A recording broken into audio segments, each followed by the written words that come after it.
Ashama akkam jirtu jaallatamuuf kabajamoo hordoftoota kiyyaa guyyaa irraas viidiyoo kan biraan walitti deebinee jirra. Guyyaa irraa kan waliin ilaallu waa'ee dipaartimentii faarmaasiidha jechuudha.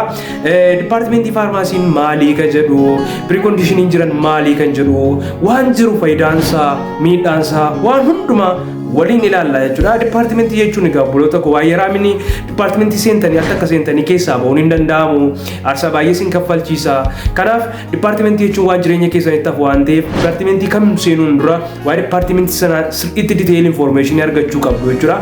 Infoormeeshinii kana egaa walitti qabeessinii fiduudhaaf yeroo baay'ee natti fudhate sababa isaas infoormeeshinii isinii kennu kana namni takka akka gufatu hin barbaadu jireenya namaa laayifii namaa dhabuun jechuudha. Kanaaf waa'ee dipaartimentii kana sirriitti infoormeeshinii jiru gaazar godheeti kan isinii qabadhee dhufe anaan kan nan beenne an barataa meedisinii almost waggaa 5ffaadha jechuudha.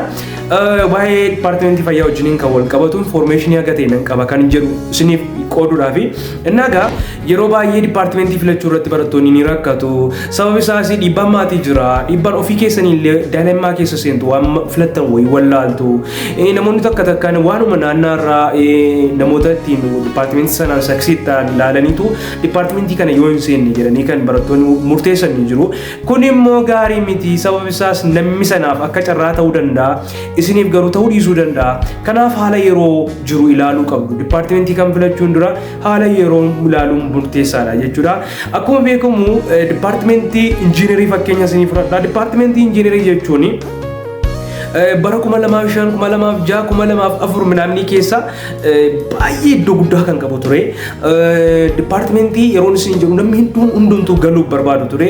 Nuyyuu dur maal seenuu barbaada yeroo jedhamu doktara, injiinera, paayileetii midhaamni jechaa ture jechuudha. Yeroon booddee garuu haala ikoonoomii biyya keenyaa wajjiniin kan wal qabatu, haala humna nama baratee wajjiniin wal qabatu, xiqqoo barataan dipaartimentii kanarraa shiifti godhaan kan dhufan jechuudha. Garuu dipaartimentiin kun ammayyuu rakkina godhatee utuu hin taane rakkinni jiru ikoonoomii biyyaa fi malaammaltummaa milsinnaa kana wajjin wal qabatudha jechuudha. Kanaaf dipaartimentii gaafa filattanii sichueeshinii jiru ilaaluun baay'ee murteessaadha jechuudha. Kanaaf egaa guyyaa irraa waa'ee dipaartimentii faarmaasii takka lamaan waliin ilaallaa. Chaanalii kiyya kanaaf haaraa yoo taatan sabiskiraayib gochuun akkasumallee laayik gochuun akkana jajjabeessitan isin gaafadha. Isin eeguuttan jira. Laayik, sabiskiraayib waan gootaniif guddaa galatoomaa. Sababa isaas isin seekendii takka fudhattanii viidiyoo kana laayik sabiskiraayib yeroo gootan anaaf amilee guddaa naaf kenna. Akkasumallee viidiyoon kun hiriyoota keessan kan biroo bira akka ga'u godha waan ta'eef viidiyoo kana laayik sabiskiraayib gochuun akkana jajjabeessitan irra deebiin isin gaafadha. Amma kallattiimaan gara infoormeeshinii isin kennuutti hin jira.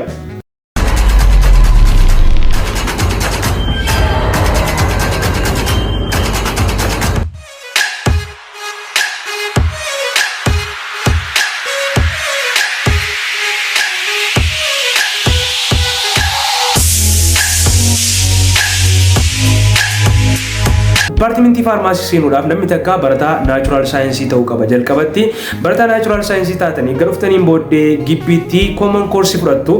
Koomon koorsii simistera jalqabaa eegga fudhattaniin booddee COC fudhattu jechuudha. Yuunivarsiitonni hedduun COC kennu jechuudha. Yeroon isiniin jedhu dipaartimentiin baay'inaan barattoonni filatan meedisinii taansee faarmaasii waan ta'eef kompitishinii irratti baay'ata. Kompitishinii waan baay'atuu fi COCdhaan jechuudha kan adda baafamu. Barataan COCdhaan calalameeti dipaartimentii kana kan seenu jechuudha. Dipaartimentoonni COC barbaadan kanneen akka meedisinii, anesteeshiyaa, faarmaasii kanneen ijoodha jechuudha. COC fudhattanii sanbooddee kallattiimaan gara dipaartimentii keessanii seentu jechuudha. Kana jechuun gara kolleejjii fayyaan seentanii jechuudha. Koomon koorsii eegga barattaniin booddee kallattiimaan gara dipaartimentii keessanii seentu jechuudha. Akkuma anesteeshiyaa, akkuma meedisinii, dentaal meedisinii kallattiimaan dipaartimentii keessan seentu jechuudha. Dipaartimentii keessan seentanii almost waggaa 5 jechuudha. Yeroo dheeraa kan fudhatu dipaartimentii fayyaa keessaa meedisinii taansee faarmaasiidha jechuudha. Waggaa 5f wayii fudhata jechuudha. Sanbooddee faarmaasistii taatanii eebbifamtanii baatu jechuudha. Amma gaa yeroo baay'ee faarmaasii gaafa jedhamu namoonni misconception ilaalchi isaan qabanii ilaalchi dogoggoraa ta'e wayii ni jira. Yeroon isiniin jedhu suuqii keessa dhaabbatanii qoricha gurguruu qofaa akka ta'e kan yaadan jiru. Garuu sanarraa waan adda ta'edha jechuudha. Waa'ee qorichaa wajjiniin kan wal qabatu faarmaasistii caalaa namni beeku hin jiru jechuudha. Sababni isaas isaan qoricha argannoo isaarraa kaasee hanga prescriptionii jirutti information jiru hundumaa ni beeku jechuudha. Doozii kennamu qorichi kun maal akka ta'e gosi isaa maal akka ta'e maalirraa akka hojjetame history background isaa dabalateeti kan isaan beekan jechuudha. Kanaaf waggaa hamma kanaa fudhatanii qoricha kana waa'ee qorichaati kan isaan diteelii qayyabatanii jechuudha. Faarmaasiin gosa adda addaa jira. Clinical faarmaasiin jira, industrial faarmaasiin jira, integrated faarmaasiin jira. Kanaaf egaa faarmaasiin akkuma isin jedhee gosa sadii jira jedhee isinitti himee jira. Clinical faarmaasii kan jedhamu kun kallattii man patient based yeroo isin jedhu waardii jennu doozii qorichaa kennamu drug selective irratti bakka dooktaroota wajjiniin neersoota wajjiniin tiimii keessa seenanii kan patientii wajjiniin bakka direct contact warra qabanidha jechuudha.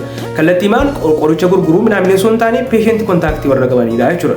Kanaaf warra industrial pharmacy baratan immoo waa'ee drug fakkeenyaaf qorichi tokko ni oomishama biyya keenya keessatti qorichoota oomishaman ni jiru biyya alaa kan import ta'an jiru qorichoota aadaa jiran naannoo irra jiranii qoratanii hanga qoricha haaraa argannootti qoricha oomisha qorichaa irratti kan xiyyeeffatudha industrial pharmacy. Integrated immoo patient based fi bakka waan hundumaa kan walitti qabateedha jechuudha. Waan kana lamaan kan walitti qabateedha jechuudha. Mixed wanta kanaadha jechuudha. Kanaaf egaa faarmaasii jechuun qoricha gurguruu qofa osoo hin taane bakka waa'ee diraagii sirriitti diteelii ni beeku jechuudha. Innaa egaa dipaartimentiin kun dipaartimentii baay'ee filatamaadha jechuudha. Yeroo isin jedhu raabsaa qorichaa banachuu dandeessu. Beezii yoo qabaattan waan barbaadan gochuu dandeessu jechuudha. Opportunity hedduu qaba jechuudha. Mootummaan ramadamanii mindeeffamanii hojjechuu qofa osoo hin taane biizinesii mataa keessan irraan gochuuf opportunity guddaa qaba jechuudha. Yoo mallee beezii dhabadanii hanga of ijaartanitti laayisensii keessaniin abbaa qabeenyaa jala seentanii laayisensii keessaniin raabsa qorichaa bantanii sanbooddee gaafa of ijaartan immoo of dandeessanii kan mataa keessanii banachuu ni dandeessu jechuudha. Opportunity hedduu qaba jechuudha. Egaati akkuma beekamu faarmaasii jechuun backbone bakka hospitaala takkaa fi faarmaasistiin backbone yeroo isin jedhu deemee patientiin tokko diagnose ta'ee persentii 70 hanga 80 dhumatti deemee qorichumaan kan treat ta'u yeroo isin jedhu adeemni qorichi numa kennamaaf jechuudha namaaf. Dhibeen kam yaalamee dhuma irratti qorichi numa kennamaaf jechuudha. Kanaaf dipaartimentiin kun dipaartimentii baay'ee filatamaadha. Kompetiishiniin irratti ni baay'ata. Duroof qopheessuu qabdu jechuudha. Dipaartimentii kam seenuun dura immoo paashinii qabaachuu qabdu. Bola tokko ammayyuu kana isinitti himu dipaartimentii kamiyyuu join gochuun dura paashinii qabaachuu qabdu. Waa'ee dipaartimentii sanaa sirriitti beekuu qabdu. Dipaartimentii kana seenee maalan ta'a kan jedhu beekuu qabdu. Yoo fedhiin qabaanne dipaartimentii kam seentaniyyuu bu'a qabeessa ta'uun isinitti ulfaata jechuudha. Kanaaf egaa bola tokko waa'ee dipaartimentii faarmaasii wajjin kan wal qabatu hanga ta'e hindii ta'e isinii kennu yaaleen jira. Dipaartimentii faarmaasii kana dhuunfaarraas ni kennama, yuunivarsiitiitti ni kennama, iddoo barbaadanii barachuu ni dandeessu jechuudha. Garuu gaafa barattanii clinical faarmaasii osoo barattanii moor gaarii natti fakkaata akka kootti yookiis immoo integrated faarmaasii sana yoo barattanii gaarii natti fakkaata jechuudha. Waan lamaan isaa waan iddoo takkatti waan walitti qabatuuf jechuudha. Yeroo baay'ee waa'ee dipaartimentii kanaa wajjin kan wal qabatu barattoonni kan isaan yaaddaanii maqaan qorichootaa yeroo baay'ee argite yoo ta'e baay'ee dheeraadha. Shimaddaduuf kan ulfaatu wayiidha.